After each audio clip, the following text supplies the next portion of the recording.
राष्ट्रोन्नति के पथ पर नित्य प्रेरणा। एक दिन, एक पृष्ठ, एक विचार। श्री गुरुजी समग्र 12 खंडों का संक्षिप्त रूप भारतीय विचार साधना पुणे द्वारा प्रकाशित किया गया है।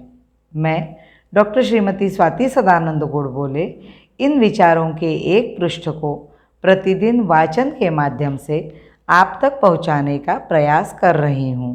यह प्रकाशित विचार हमें प्रतिदिन प्रेरणा देते रहेंगे। आज दिनांक 7 जुलाई का विचार, अहंकार न हो। अन्यान्य क्षेत्र में काम करने वाले कुछ स्वयंसेवकों को लगता है कि अपने हृदय पर हुए संघ के संस्कार पक्के हो चुके हैं, अब अपने शील चारित्र में गिरावट आना संभव नहीं है। इस प्रकार के भाव निर्माण होते हैं, उसके परिणाम स्वरूप उनका अपने दैनिक कार्य से संबंध नहीं रहता। यह अहंकार का ही एक मोहक रूप है। ऐसा अहंकार किसी स्वयंसेवक को नहीं करना चाहिए। पीटर ईसा मसीह का निष्ठावान शिष्य था, परंतु मन के इस भाव के कारण कि मैं ईसा का सबसे अधिक निष्ठावान सेवक हूँ, उसने ईसा को कहा, प्रभु, बाकी शिष्य आपके पास रहे या आपको छोड़ जाए, परंतु मैं सदैव आपके साथ रहूँगा। ईसा ने उसे सौम्य गंभीर वाणी में कहा, पीटर, अहंकार मत कर। कल सुबह मुर्गा बोलने से पूर्व तू 3 बार कहेगा कि मैं आपको नहीं जानता। हुआ भी ऐसा ही। राजा के सिपाहियों द्वारा ईसा को पकड़ने के पश्चात अन्य शिष्य तो इधर उधर हो गए, परंतु पीटर पास ही था। एक सिपाही ने पीटर की ओर संकेत कर कहा कि यह ईसा के साथ था, इसे भी पकड़ो। तब पीटर ने कहा, आप मुझे क्यों सता रहे हो? मैं ईसा को नहीं जानता।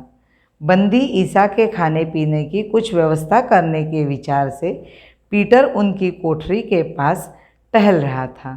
यह देखकर सिपाही ने पूछा, क्या रे, तू भी इसका साथी है? तब उसने ना कहा। फिर सुबह के पूर्व एक बार उसने ईसा से संबंध नहीं ऐसा कहा। तभी मुर्गा बोल उठा। पीटर को पश्चाताप हुआ। जैसा ईसा ने कहा था वैसा ही हुआ। मैं एकनिष्ठ स्वयंसेवक हूँ, यह अहंकार न हो। मनुष्य का स्खलन हो सकता है। यह ध्यान में रख कर विनम्र भाव धारण करके अपनी दैनंदिन शाखा में जाना चाहिए। भगवान की कृपा से मैं काम कर सकूँगा, ऐसा दृढ़ विश्वास धारण कर अपना काम निष्ठापूर्वक करना चाहिए। श्री गुरुजी चाहते थे कि संघ के स्वयंसेवक कभी भी मान सम्मान की थोथी नेतागिरी के चक्कर में न पड़े। इस बात को उनके हृदयों पर अंकित करने के लिए उन्होंने एक मज़ेदार चुटकुला सुनाया। वे बोले, मैंने एक समाचार पत्र में पढ़ा है कि एक जगह विवाह था। वर द्वारा वधू को और वधू द्वारा वर को माला पहनाने का समय आया। तभी विवाह समारोह में एक नेताजी का आगमन हुआ। मालाएं देखते ही उन्होंने अपनी गर्दन सामने की, आदत से लाचार जो थे।